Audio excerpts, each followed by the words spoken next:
Hi guys, ഞാൻ ഇങ്ങനെ വീട്ടിൽ പോസ്റ്റ് അടിച്ചിട്ട് സമയത്ത് വിചാരിച്ച് റോഡിലോട്ട് വന്നു. അങ്ങനെ റോഡിലോട്ട് വേണ്ടി ഇറങ്ങി നേരെ റോഡിലോട്ട് പോകായിരുന്നു. ഈ കാണുന്ന ഇടവഴി കൂടെ പോയി കഴിഞ്ഞാൽ ഇവിടെ നേരെ അപ്പുറത്ത് റോഡ് ഇറങ്ങും. അങ്ങനെ ഞാൻ അപ്പുറത്ത് റോഡ് ഇറങ്ങാൻ വേണ്ടി ഈ വഴി കൂടെ കയറി പോകുമായിരുന്നു. അങ്ങനെ പോയിക്കൊണ്ടിരിക്കുമ്പോൾ അപ്പുറത്ത് റോഡ് എത്തിയ അങ്ങനെ ഞാൻ ഇവിടെ നിന്ന് നേരെ അപ്പുറത്ത് റോഡ് ഇറങ്ങിയിട്ട് നേരെ ബേക്കറിലോട്ട് വന്നു. വേറെ പണിയൊന്നും ഇല്ലാത്തിട്ട് നേരെ ബേക്കറിൽ വന്ന് ഇവിടെ ഇരിക്കാമെന്ന് വിചാരിച്ചു. അങ്ങനെ ഇവിടെ വന്നിരുന്നപ്പോഴാണ് നല്ല മഴക്കോള കണ്ടപ്പോൾ ഞങ്ങൾ വിചാരിച്ച് നമുക്കൊരു ബിരിയാണി ഉണ്ടാക്കാം. അങ്ങനെ ഞങ്ങൾ ബിരിയാണി ഉണ്ടാക്കാനുള്ള പ്ലാനിൽ ഞാൻ നേരെ കോഴിക്കടയിൽ വന്നു. ഈ കാണുന്നതാണ് കഴിച്ച് ഞങ്ങളടുത്ത് കോഴിക്കട. ഇങ്ങനെ കോഴിക്കടയിൽ വന്ന് ഇവിടെ നിന്ന് കോഴിയൊക്കെ മേടിച്ചിട്ട് ഒരു 1/2 കിലോ കോഴിയൊക്കെ മേടിച്ചിട്ട് ഞാൻ നേരെ ഇവിടെ നിന്ന് ഇറങ്ങി.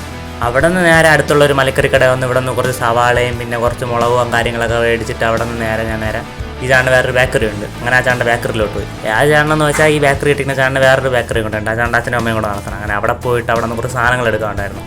ആ സാധനങ്ങളൊക്കെ എടുത്തിട്ട് അവിടെ വന്നപ്പോഴാണ് മഴ പെയ്ത്. പെരുമഴ കാരണം വീഡിയോ ഒന്നും എടുക്കാൻ പറ്റില്ല. അങ്ങനെ ആ സാധനങ്ങളൊക്കെ മേടിച്ചുകൊണ്ട് നേരെ ഇവിടെ കുറ്റികളിൽ വന്നിട്ട് ഇവിടെ നേരെ സാധനങ്ങളൊക്കെ കൊണ്ടകത്ത് വന്നു. ഞാൻ വാങ്ങിച്ച സാധനങ്ങളെല്ലാം കൊണ്ടു കൊടുത്ത് എനിക്ക് ഉണ്ടാക്കാറുള്ളതുകൊണ്ട് ബാക്കി ഉണ്ടാക്കണൊക്കെ ഈ ചാണ്ടാണ്. ഇങ്ങനെയാണ് ഇനിയിപ്പം തട്ടിക്കൂട്ട് ബിരിയാണി ഉണ്ടാക്കാൻ പോണേ. ഞങ്ങൾ മേടിച്ചെന്ന് പറഞ്ഞാൽ ബിരിയാണി കിറ്റായിരുന്നു. അങ്ങനെ ബിരിയാണി കിറ്റാകുമ്പോൾ അതിനകത്ത് എല്ലാ സാധനങ്ങളും ഉണ്ടല്ലോ. അങ്ങനെ അതെല്ലാം കണ്ടിച്ച് ഇതെല്ലാം കൂടെ സെപ്പറേറ്റ് ആക്കി എടുത്തില്ല. തട്ടിക്കൂട്ട് ബിരിയാണി കണ്ട് അളക്കാൻ ആഴിയൊന്നും ഇല്ലായിരുന്നു. അങ്ങനെ ഞങ്ങൾ ജ്യൂസ് അടിക്കുന്ന ഗ്ലാസ് എടുത്ത് വെച്ച് അരിയൊക്കെ അളന്ന് ഞങ്ങൾ ചെയ്തതെന്ന് പറഞ്ഞാൽ ഇതിൽ 2 ഗ്ലാസ്സിൽ നിറച്ച് അരി എടുത്ത് എന്നിട്ടാണ് ഈ 2 വട്ടം ഗ്ലാസ്സിൽ അരി അളന്ന് ആ പാത്രത്തിലോട്ട് ആ അരിയൊക്കെ തട്ടി അരിയൊക്കെ സെറ്റ് ചെയ്തെടുത്ത്. എന്നിട്ട് അതിൽ ബാക്കി അരിയൊക്കെ ഉണ്ടായിരുന്നു. അതൊക്കെ ഞങ്ങൾ കെട്ടി അങ്ങോട്ട് മാറ്റി വെച്ച്. ഇനി എപ്പോഴെങ്കിലും ആവശ്യം വരുമെന്ന് വിചാരിച്ച് അങ്ങോട്ട് മാറ്റി വെച്ച്. എന്നിട്ടാണെങ്കിൽ അടുത്ത പരിപാടി എന്ന് പറഞ്ഞാൽ ഈ അരി കഴുകണം. ഈ അരി കഴുകാൻ വേണ്ടി അതിനകത്ത് കപ്പിൽ വെള്ളമൊക്കെ എടുത്ത് അരിയിലൊക്കെ വെത്തി അരി കഴുകാൻ വേണ്ടി തുടങ്ങി.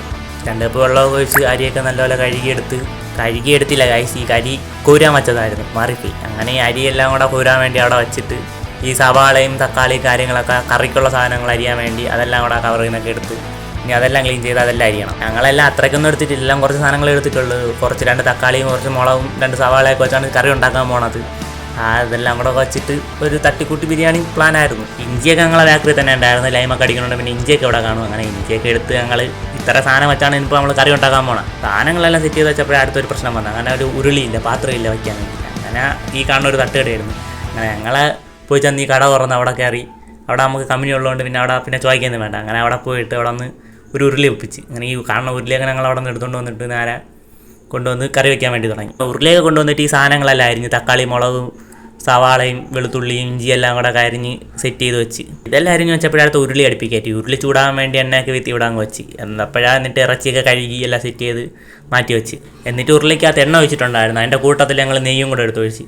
എല്ലാം ഒരു വഴിക്ക് പോകണം, എല്ലാം കൂടെ ഇരിക്കട്ടെ എന്ന് വിചാരിച്ച്. അങ്ങനെ ഈ നെയ്യെല്ലാം കൂടെ ഉരുളിക്കകത്ത് എടുത്ത് വിത്തി എണ്ണയും നെയ്യും കൂടെ ചൂടാകണം. അത് ചെയ്തുകൊണ്ടിരുന്നപ്പോഴാണ് കടയിൽ ആൾ വന്ന്. അങ്ങനെ ഞാൻ പോയി കടയിലെ സാധനങ്ങളൊക്കെ അവർക്ക് എടുത്ത് കൊടുത്തിട്ട് പൈസയൊക്കെ വാങ്ങിച്ച് വെച്ചു. അപ്പോൾ ചേട്ടൻ ചൂടായി ഉരുളിക്കകത്ത് സവാളയും തക്കാളിയും മുളകും എല്ലാം കൂടെ പറക്കി ഉരുളിക്കകത്ത് എടുത്തിട്ട് ഇനി ഇതെല്ലാം കൂടെ വഴണ്ട് വരണം. അങ്ങനെ അടുപ്പത്ത് ഉള്ളിയും തക്കാളിയൊക്കെ കിടന്ന് ചൂടാവണം. അങ്ങനെ കറണ്ട് എടുത്ത് വെച്ച് ഇത് ഇളക്കി കൊടുക്കണം, എങ്കിലേ പെട്ടെന്ന് ആവുള്ളൂ. അങ്ങനെ ഇതെല്ലാം ഇളക്കി കൊടുത്ത് ഒരു പരുവത്തിലാക്കി എടുക്കണം ഇതിനെ.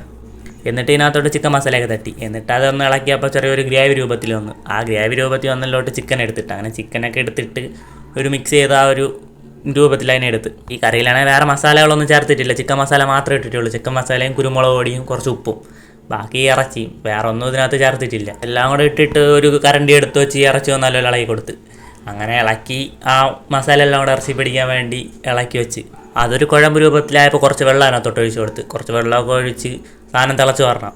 എന്നിട്ട് അതിനകത്ത് നല്ലപോലെ വേവാൻ വേണ്ടി ഇളക്കി കുറച്ച് വെള്ളമൊക്കെ ഒഴിച്ച് അങ്ങ് വെച്ച് ഇടയ്ക്കിടയ്ക്ക് ഇളക്കി കൊടുത്തില്ല ഇത് അടി പിടിക്കും. അടി പിടിക്കാതിരിക്കാൻ വേണ്ടി നല്ലപോലെ ഇളക്കിയൊക്കെ അത് ഒരു പരുവത്തിൽ അങ്ങ് ആക്കി. കുറച്ച് കഴിഞ്ഞപ്പോൾ കറിയൊക്കെ സെറ്റായി നല്ല തിളയൊക്കെ വന്ന്. അങ്ങനെ അടുപ്പിൽ നിന്ന് ഇറച്ചി മാറ്റിയിട്ട് അരി കയറ്റി വെച്ച് അരി ഇനി വേവിച്ചെടുക്കണം. അരിക്കകത്ത് മറ്റേ പട്ടയും ഗ്രാമ്പൂവും മസാലയും അതും ഇതെല്ലാം പറക്കിയിട്ട് അരി തിളപ്പിക്കണം. അങ്ങനെ ഈ അരിയൊക്കെ തിളപ്പിക്കാൻ വേണ്ടി എല്ലാം എടുത്ത് വെച്ച് സെറ്റ് ചെയ്ത് വെച്ച് എന്നിട്ട് അരി തിളയ്ക്കാൻ വേണ്ടി കുറച്ച് നെയ്യും കൂടെ അതിനകത്ത് അങ്ങ് വീത്തി.